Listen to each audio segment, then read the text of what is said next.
What's up, ladies and gentlemen? Welcome back. This is the Deep Corner, episode 43, presented by the Volleyball League of America. I'm Rob St. Clair, and joining me, the fearless leader of the new Boston Bounce franchise, and also the head men's and women's volleyball coach at LaSalle University near Boston, Mr. Jeff Vautrin. Welcome to the show. Thanks, Rob. Thanks for having me. Yeah, welcome. It's cool to get you on. I'm excited to hear about this Bounce squad. You guys are making the VLA debut next weekend in Buffalo. I can't believe it's almost already here. You guys excited? We are very excited to get out on the court again, play some really good competition, and hopefully we'll live up to the hype. Oh, I don't doubt it. Even since you guys have joined Instagram or whatever the social media presence, you've been killing that. It's great. It's another community of the volleyball world that we get to kind of dip our feet into, which we love. We'll get to talking about your team a lot later. I want to get to know you first of all, so that the people kind of understand who's in charge of this whole operation. First of all, how do you even have time to run this thing with two programs, not one but two college programs under your leadership at your alma mater? How do you have time for all this, man? Yeah, Rob, it is a lot. Let me tell you. Yeah. On top of that, I love coaching at LaSalle University. It's a pleasure to be coaching at my alma mater and helping them out in so many different ways. We've kind of brought back the historic kind of tradition of competition back there in the men's program. We're back to being definitely around the top 15 in the nation, which is great. On the women's side, we got a really good, solid incoming class for next year, so I'm very excited about that. But honestly, I'm just excited to get a full season under my belt. Seriously. I'm going into my third season next year as the head men's coach, second season for the women's head coach, and still haven't coached a full season. So I'm just tired of this whole COVID thing, ready for it to be over, and ready to have a full season. So yeah, us and you both, we're looking for the same for the VLA, trying to get a full real season under our belts too. So yeah, very relatable. But it's so demanding, and it's cool to see a guy that played at LaSalle as recently as you did be given the keys to both programs. So how did that even come about? What was your personal transition from playing to coaching? And obviously you still are going to suit it up every now and then, but Yeah. that's a mindset transition too, from player to head coach of the program that you played at just a couple years before. So tell me about that. Yeah, I mean, honestly, it all happened so quickly. So I graduated college. After college, I knew I wanted to be involved in some capacity with volleyball still. Wasn't sure if I graduated with an exercise science degree, so it was strength and conditioning, personal training, physical therapy type of stuff. So right after I graduated college, I went back home to Springfield, Mass, where I'm from. And I wasn't really sure where I wanted to live, what I wanted to do, but I had a few options here and there. But one of my best friends from kind of like, it's from LaSalle University, but I wasn't necessarily there at the same time with him. His name is Micah Ayu. And he kind of offered me this whole kind of setup where I could go live with him for a little bit. He could help me out with connections. So I ended up moving to Hawaii. I lived in Oahu for about 8 months or so directly after college. Not bad. Yeah, it was great. I kind of have, a history with Hawaii already. Throughout my entire life growing up, I spent a lot of winters and summers there, just through family and friend connections. Spent a sophomore year of my high school for like first semester there. Went there quite often throughout the college scene, but loved the place. So I decided to take him up on it. Went out there. I was working for Spike and Serve Volleyball Club under Kevin Wong. I was the 17s coach as well as the strength and conditioning coach for the entire club. Things were going well. And then all of a sudden I got a call from my old head coach over at LaSalle University. And he pretty much was like, "Hey, Jeff, like, how do you feel about being our assistant?" And I was like, "I mean, honestly, I got a good thing going here." He's like, "I don't know. It would take me a lot to come all the way back to Massachusetts, leave the weather. Tough place to leave. Absolutely beautiful out there, man." But overall, I had a talk with the head coach from LaSalle University at the time. I had a talk with the women's coach at the time, and they both offered me assistant jobs. And I was like, man, that would kind of look good as a resume builder. I do have a lot of connections back in Boston. It would be nice to be with my friends again. And then on top of that, Smash Volleyball Club, which is one of the premier clubs in New England, offered me kind of the head coaching spot for their 17s team, as well as kind of the option to be a strength and conditioning coach for them too. So I was like, nice little package deal. Yeah, it's yeah, hard it to was say like, no to. Also, wow. exactly. So it was all kind of just coming up like perfectly to come back to Boston area. And then I was like, all right, the last thing is kind of just like the housing situation. You know, I'm from Springfield, so like, you know, where am I going to live out there? And then immediately one of my buddies from LaSalle just hit me up and was like, hey, we have an open room in our house for about 6 months. Done. And I was like, all right, well, I'm going back. Yeah. So ended up leaving Hawaii, you know, kind of a short ending. Definitely miss it out there. I go back quite often, which is, you know, very nice. But came back out there and was the assistant coach for about 2 years for the men's program, 1 year for the women's. And then the head coach for both programs just ended up taking off. And I was like, all right. So I sat down with kind of the AD at the time and kind of laid out all these plans. Like, this is what I want to do with the program. This is what I have to offer. I'm, you know, familiar with the school. I know how to recruit there. You know, I'm familiar with the area. I know what kind of, you know, student athlete is going to be successful here. And on top of that, you know, my volleyball experience coaching under Kevin Wong for a while, also just my experience playing kind of helped me out in the coaching realm. So I ended up getting a head job pretty quickly. And since then, my first year as head coach, I brought in about 8 freshmen from all over the country for the men's program. We went from being around 6th in our conference to being 3rd in our conference the first year.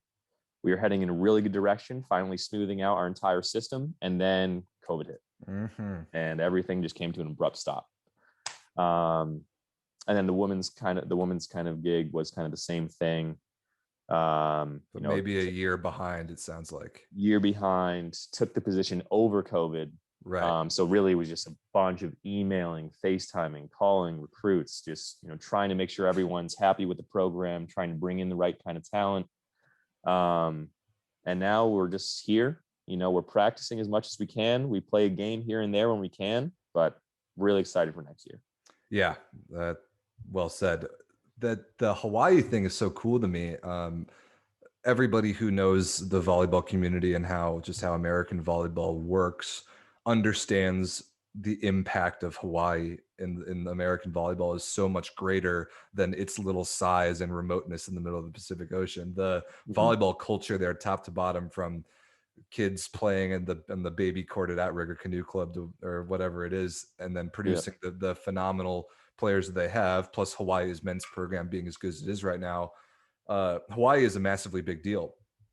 And I've talked on the show before with a handful of the guys about regional differences in the way volleyball is played. It's pretty easily defined, East Coast versus West Coast, but you got to throw the Midwest in there, obviously. And then Hawaii kind of has its own thing. So your familiarity with both as East Coast as it gets in New England and as far away from that as it gets in Hawaii, compare and contrast the volleyball styles for us. What does Hawaii do differently than everyone else? And how does that compare to creating 2 varsity programs in Boston? Oh, wow. Well, I don't want to, you know, kind of go off the deep end with saying that I'm, you know, born and raised from Hawaii. I'm definitely not. Kind of just spent some time there throughout my life. But, you know, from my experiences playing volleyball out there, getting coached out there, you know, kind of working with the volleyball realm out there, you know, they're very solid in every aspect of the game. You know, they teach setting, defense, you know, just so soundly. And just the ball control is such a big thing out there, you know, just making sure that we're taking care of the ball in all aspects of the game. I feel like they do play a little bit safer out there at times compared to other regions. You know, maybe just taking the ball, keeping it in play more often. But, you know, there's in terms of youth volleyball compared to Hawaii men or Hawaii boys to, you know, Massachusetts boys, Boston area boys, you know, we got a lot of catching up to do is what I'll say. We're definitely getting there. Some really talented players coming out of the Boston area recently. Our Smash Volleyball Club, the premier club in New England right now, is doing great.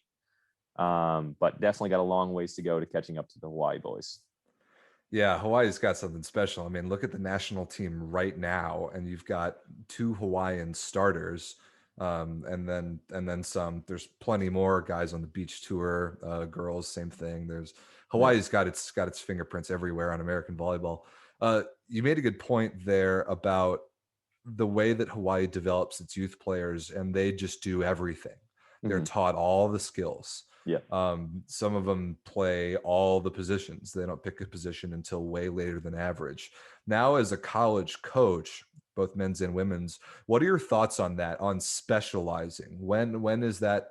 When is the ideal time to do that in volleyball, and when is it time even to choose volleyball? Like a lot of people I've had on have raved about kids that play multiple sports. Loy Ball is a huge believer in that. Mhm. So kids play multiple sports, kids play multiple positions, but at the end of the day, if you're going to have a career, a trajectory in volleyball, you kind of got to figure out what that's going to look like sooner or later. So from your perspective now as a coach, how do you balance all that? It's not easy. It really isn't. I mean, if you are one of the guys that are specializing in the sport, like right off the bat, and that's pretty much all you play all your life, I just feel like there's a really high chance of burnout. Yeah, totally. I've seen guys, whether it be volleyball or really any other sport, if they're specializing it from a really young age and playing it year round, day after day, year after year, they just get tired of it. They lose the passion for the game. And, once they get to the college level, it's just, if it's not fun for them anymore, they just tend to drop off. I myself am a big believer in that, like a well-rounded athlete is kind of the best athlete. Um, you know, I personally was a baseball player, basketball player growing up, played soccer here and there, football here and there. I didn't find volleyball until my freshman year of high school. Me too. And like it was great. I found it, loved the game right off the bat. It was, in my opinion, probably the most fun game to play. And then my passion really took over once I actually went to Hawaii, saw more of like the bigger names out there, went to a UH game, and man, then I was sold. I was like, okay, these are freak of nature athletes playing out here. Like I gotta step up my game. I gotta start practicing more. Like this is gonna be really cool when I get this good. So And when did you narrow it down to just playing volleyball, and when did you maybe start playing club? Because that's a big one, especially for boys, because boys start later than girls on average, at least from what I've yeah. noticed. The recruiting window for girls is so ridiculously early that the NCAA had to kind of legislate that backwards. Mhm. But boys, like I didn't play club until my 17th year, and there was no chance I was getting looked at by anybody. Yeah. One, because I wasn't good enough, but like I just started too late. It's just kind of the way it Yeah. is. You Yeah. can't develop fast enough to get to go to college unless you start at a certain time. So what was that like for you, and what are you looking for now as a coach? Well, I think I started playing club my junior year of high school. I played for a smaller club in Western Mass called Pioneer Valley. Shout out to the old club. They're doing good things over there as well. But we were just, it wasn't like a 17s, 18s, 16s age group type of thing. It was just who was ever good and who can play. That's going to be the top teams. So we're going Right. to play in the 18s division because, we had kids from all over. Like, age group, we had 16-year-olds, 17-year-olds, and 18-year-olds all playing on the same team. I actually like that model. It was, it was great for us. We had a really good time. And we played against some great competition. So that was really nice. In terms of like, when you should start club, when you should be looking for recruitment, I'm, not the, end all be all by any means, but, I'm looking at guys from like 16, 17s, normally 18s is getting a little bit later on. You kind of find who you can at the 18 level if they're not already committed. But, the club scene is a great scene. If you're looking to play college ball, get involved in clubs in some capacity. It's just, the easiest form to get recruited. And then just email the schools that you're interested in. If you find a school that, they have your major, it's a cool location, talk to the coach. If it's a good volleyball program and you get along with the coach, chances are you'll be successful there and you'll enjoy it. But if you're just kind of sitting back and waiting for someone to find you, especially if you're not necessarily the biggest area for volleyball, I think you should probably be a little bit more proactive. Well said, and especially now with the Division 3 level growing at the rate it has lately. We've had a bunch of D3 guys on the show. Chris Hosley, of course, my last episode, a Springfield guy. Um, it's a phenomenal opportunity for so many more guys now to play collegiate ball than there was before, and with the level increasing, it's a phenomenally good option. And you are a perfect example now, knowing as a coach you mentioned earlier the type of student athlete that's going to fit in at LaSalle, because you were there, you were in those shoes a very short time ago, and it's about what major, if your major fits at the school, if you're going to have a successful career after volleyball, if the size of the school, the area, the city, if all that makes sense. And Exactly. Yeah, I can't remember where I saw this. It might have been from Bay to Bay, a huge club in the Bay Area in California, that Mhm. posted about this funnel idea for recruitment, and about being proactive as a kid trying to go play college ball. All of the emails you have to send out, all the coaches that are going to see your highlight tape, the conversations you're actually going to be able to have, the visits you're going to go on, Mhm. and then maybe an offer. It's so there's such a high volume that it takes at the beginning to get down to those couple real opportunities. So Oh yeah. anyone listening looking to go play college ball, you got to do the work too, for Yep. sure. Definitely. Definitely. You know, and like you said, like Bay to Bay, you know, very well-known club out there. You know, the bigger clubs, they might have it a little bit easier. But if you're in, you know, a smaller club, smaller region, like definitely do the work. Just send a bunch of emails to any school that you might be interested. And if the coach is interested, normally they'll get back to you, you know? Totally. All right. So before we jump into talking about Boston Bounce, I've got a little speed round that I like to put the guys through that come on here just All right. to see how they handle the first couple things that come to their head. So All you right. get to Here go we through go. that. You have no choice. So here we go. First All of right. all, early mornings or late nights? Late nights. Agreed. Best pregame warm up song or artist? Uh, Probably go with A Boogie. Ooh, best day of the week? Saturday. Common answer. There's one unique answer I'm waiting to hear for that question on the show. Hasn't happened yet, and I'm Mm. not going to spoil it. But when it happens, I'll be excited. All You'll right. know it when you hear it. Stuff block or service ace? Stuff block. Good answer. Post game meal. What's the best thing to eat after a game or a tournament? Some kind of pasta. Yeah, Yeah, definitely some kind of pasta. Maybe a that's chicken parm. Chicken parm sounds pretty good right ooh now. nice. That's my favorite too for sure. What's the hardest position in volleyball? Probably go setter. I mean, it's that's a hard question. That It is a is. hard question. Volleyball's a hard game. I don't think people realize enough. Like the skill floor for volleyball is so high at all the positions. It's like, you know, if you're thinking about volleyball in the hardest position, you got to go like the mental aspect, the volleyball IQ, the physical aspect. You know, middle's a tough spot to be in. Middle's a tough spot to be in. You got to have the physicality, the speed, but setter, you're just always thinking. And then I got it easy on the outside, so I'll take Hey, that. you got to be good at everything. Yeah, well Outside's rounded. yeah, outside's deserve respect. What's your favorite jersey number? 17. Are you 38. wearing nice? Are you wearing 17 for bounce? Of course, of course. Wonderful. Cats or dogs?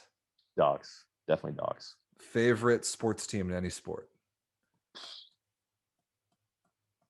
Patriots, got to go Patriots. Okay, fair enough. The rebuild is on. The rebuild's happening. Yeah. See, I would say like I'm normally an NBA guy. I'm definitely a way bigger NBA guy than Celtics. football. But I would say I'm a Celtics fan, but I'm more interested in players.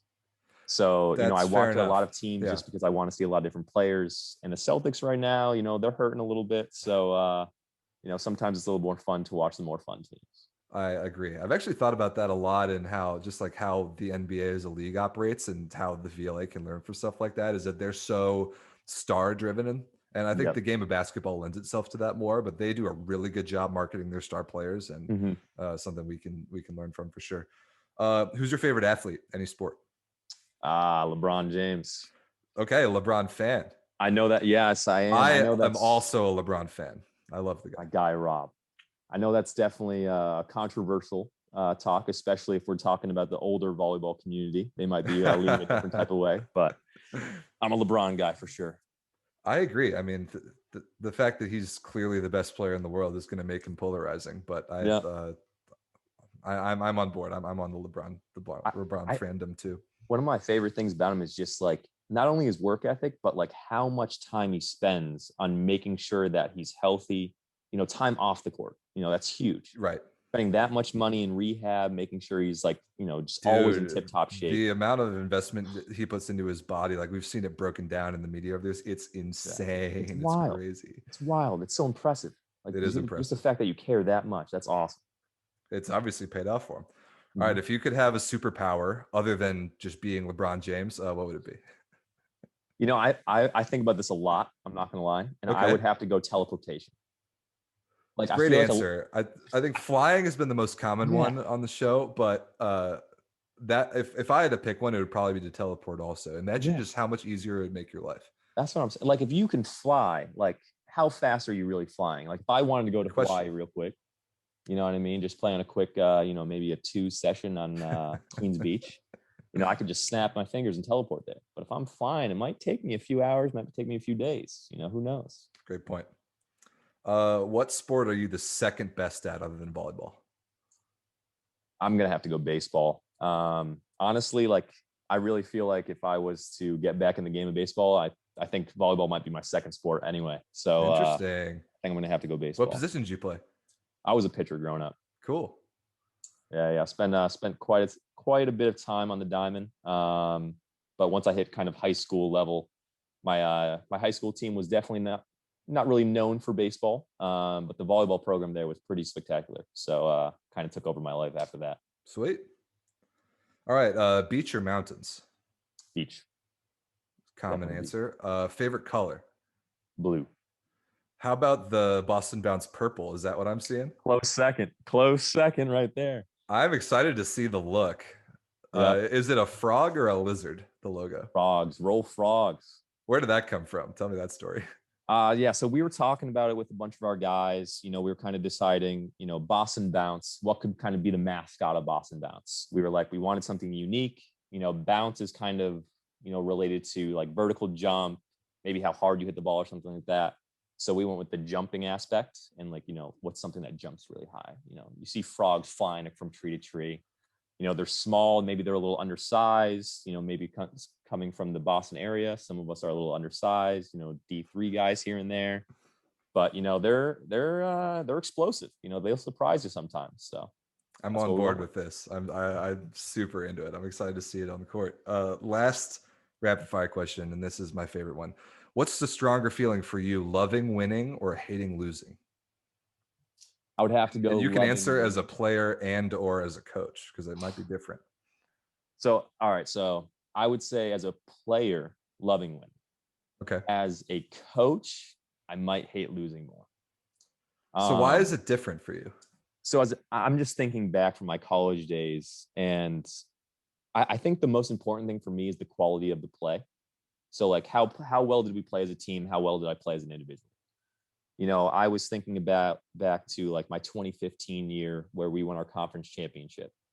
It was, so rewarding just to be on the court with those guys, knowing that we played a great game, getting the conference championship and moving on to the NCAA tournament. And then I'm also thinking about, 2 years down the road where we lost in our conference championship. I was very upset. Don't get me wrong. I hate losing. Nobody likes to lose. Right. But at the same time, you try your best, you work hard. And if you're happy with the quality of play from your team and in yourself, losing doesn't hurt as bad. I agree with that. But as a coach, if you lose, like if your team loses and you know that we could have played better, that's the worst. That's the worst feeling. Yeah. And like, I wasn't planning on asking this, but this just came to my head. As a coach, especially as a young coach who still plays a lot, how do you resist the urge? I mean, you can't do this. The NCAA wouldn't let you, but don't you sometimes want to just sub yourself in and go fix it yourself? Oh, so often. How do you deal with that? Even when I was coaching club, like college club, I struggled with that. I'm like, guys, figure it out. I would just come in and I know how to do this. I'll just go in and do it, but you can't. Yeah. Dude, it's, when you're just sitting there and you're kind of like cheering on your team and you're talking about strategy. And then all of a sudden you're just like, dude, just set me the ball. Yeah, totally. Yeah. But, honestly, like I'm really happy with our group of guys over at LaSalle and, they're doing some stuff that maybe I couldn't do nowadays. So, it's a good place areas, to be. Yeah. Like I'm happy with their game of play right now or their level of play right now. But yeah, it's definitely hard when you're just sitting there watching and you're like, I need to get on the court myself soon. Being around the game without being able to play is tough. It's I love commentating matches. It's my second favorite thing to do, but playing is still up there for me. Playing's different. It's just different. That's why we're really looking forward to Buffalo because we got quite a bit of coaches out there that are just eager to play. Yes. So it's just over a week away. It's Wednesday night, the week before, as we're recording this. Less than 10 days. We are so stoked for you guys to break it in. make an impact in your first weekend as the Boston Bounce. And boy, do you have a tall task ahead of you. You got the finalists from last summer. I talked to Hasley last week about what we can expect from Team LVC. I'll be talking to Tim Faulkner on next week's show about what we can expect from Chicago. But that's a heavyweight fight you guys are jumping into. So how are you preparing for that part, first of all? Yeah, I mean, when we found out that those were the two teams going, we were like, man, we're jumping in the deep end right away. Like I love that. we're taking on the two toughest teams, well, two finalists. So like, we're ready for the challenge. Sorry, I just got so excited talking about, what was your question? So you talked to me a little bit before, right? We started recording. This team has been, the core of this team has been around for a couple of years. Yes. And that actually is a common thread across all of our VLA teams. Both all the teams in Tier 1 were playing back in the PVL like 8 years ago. So tell me about just kind of the evolution of your core guys and the Boston Bounce squad into what it is now, and how much you guys have been able to practice a little bit leading up to next weekend, as I understand, as restrictions around COVID in Boston have loosened up it a little bit. So give me a quick history lesson on the Boston Bounce group and what it's taken to get to this point with the VLA next week. Yeah, I mean, so a lot of us were honestly friends since like childhood. A lot of us knew each other for a very long time, growing up in the Boston area, and then also just like, Massachusetts, New England in general, very small volleyball community. So we all kind of knew each other. And then on top of that, we also all played against each other in college. We have a lot of guys from, Boston area schools such as LaSalle University, Wentworth Institute of Technology, Springfield College, MIT, stuff like that. And then we got some bigger name guys more from like Sacred Heart, Harvard, Penn State. But like, yeah, we've just been, kind of playing with each other ever since we were young, and it kind of just developed into this, professional team now. So, we kind of have that relationship on and off the court that we're just, always trying to support each other, playing our best, stuff like that. That's something that I love about every team in the VLA, is that all of them love one another off the court. It's like, it's not thrown together out of nowhere. It's the teams go back. They have real like relationships. They have identities as a team, which I love pinpointing and talking about as I'm commentating matches. So if you could spare me a little bit of research, if you could describe the Boston Bounce style of play heading into next weekend, and like I'll obviously get a feel for this pretty quickly, but how would you describe your guys' play style? You've played together a lot before. This will be a little bit different, but if there were a couple of different ways to describe what the Boston Bounce volleyball means, how would you do that? I mean, one of the words that we really like to describe ourselves is bounce. We are a little bit more of an undersized team, but a lot of us, we jump pretty high out there. So, we're trying our best to just, we're trying our best to reach up there with the big dogs. But I would say a few things. We're pretty aggressive from the service line. We're definitely going back there, and, height's not really an advantage too much from the service line. So we're taking advantage of that. We're pretty scrappy out there. We're definitely hustling our ass or butts off. Sorry about that. And then on top of that, we have a few good options that we really try to, kind of like go to in times of need. But I would say, our style of play is heavily set on our actually head coach right now. So we are actually, practicing every Friday for the last couple months. And we got ourselves a head coach who's really invested in the team and really invested in growing the game of volleyball in the Boston area. And his name is Bill Villa. He is Southern California born and raised. Ended up playing at UH, set some blocking records over at UH. Was kind of like on that tier of, the national team where he was, not necessarily the major guy, but he was in the kind of the conversation. Played first tier Germany overseas. Now he's back, and he's just trying to get back involved in coaching. And he's been helping us out a lot, kind of just iron out the small kinks in our game. That's awesome. What a great resource to have. I did not know that, and I'm excited to get to meet Bill. I assume he'll be in Buffalo with you guys. He will. Excellent. Excited to meet him and get to know him and his volleyball background. It sounds like a podcast guest to me. Yeah, I could definitely set that up. He's a great guy, and I'm sure he would love to talk to you. So what's the average Boston Bounce practice like? What are you guys trying to focus on, other than, I'm sure there is a shaking the rust off period, because the whole year 2020, all of us barely touched the ball all year long. So definitely, once you got that over with, what does the practice look like for you guys? Because all the teams approach that a little bit differently. Yeah. Well, there definitely was that shaking the rust off period for sure. But once we kind of got going, we have about 2 to 3 hour practice every Friday night. Get in there, kind of do some drill work, just making sure that we're comfortable blocking next to each other, playing defense next to each other. A lot of system work, making sure that we're all on the same page of where we want to be in terms of like at the net blocking, what are our go-to hitting options in certain scenarios, and just making sure that we're all in the right spot on defense. But then really, what is our motto? Are we going to be going out there? Are we an ace or error team? Are we a, killer error team? Or are we going to be more of a kind of ball control team? I'm not going to give too much away. You'll kind of, form your own idea of us in I like Buffalo, I'm that. sure. But just kind of like system work, making sure we're all comfortable next to each other. One topic that's come up a bunch on the show before is, as I've talked to guys who have made the jump to play over in Europe, as especially with language barriers, different places, different cultures, different volleyball systems. There's two kind of opposing ideas, but I agree with both of them. One is that volleyball is volleyball. Like wherever you go, if you really know how to play, you can fit in, and you can figure it out quickly how to apply your volleyball game and your skill set to the situation you're in. But at the same time, I believe even more that volleyball, and I've said this before, volleyball is the greatest team game on planet Earth. And there's a difference, and it's noticeable on the court if you have chemistry as a team, if you've played together before. That is obvious to me as I've watched so much volleyball over the years. Mm-hmm. But at the same time, when you insert a good player who maybe hasn't played with the guys before, it doesn't take long for them to fit in and understand their role and just how to contribute. So that's an interesting kind of balance between those two ideas. What are your thoughts on that as both a coach and a player now with bounce? Like I think it's amazing that you guys have gotten to be able to practice. It's such a huge resource.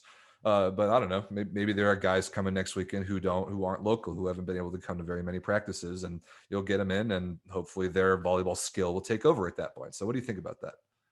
Yeah, I mean, I would say the biggest thing that you got to kind of acclimate yourself to each team is kind of their offensive system. What kind of set are you actually getting? That was a big thing for me when I was hopping around from team to team was, a lot of guys are setting, quicker and lower and quicker and quicker. And, I myself, I like the speed of a set, but I'm also, a guy that I want to use my athleticism, set me at Yeah, that top go of up the and pin. get it. Let me go Totally. get it. And I think that's a big thing is just the setter hitter connection, going from team to team. That's, takes a little bit of while to kind of get concrete and get down there. But that's like, I kind of think the biggest thing, when you're introducing a new player that may have been overseas or something like that. Lucky for us, we don't have too many guys from overseas, but the guys that we do, they've been playing with us for a while, even when they're not overseas. So it shouldn't take too long for them to acclimate themselves. Perfect. So, any preview that you can give us right now, a little over a week out, about who is going to show up? I'd like love to get to know your guys going into it. I know I have a couple that I already do know, but give us. You already said there's a really solid D3 representation from a lot of schools in New England and just the Northeast in general. A couple D1 guys. Who can we expect? Anything that you're willing to share right now before Buffalo? We would be excited to learn who is Boston Bounce. Yeah. So we definitely have a few guys just missing out because of COVID and stuff like that.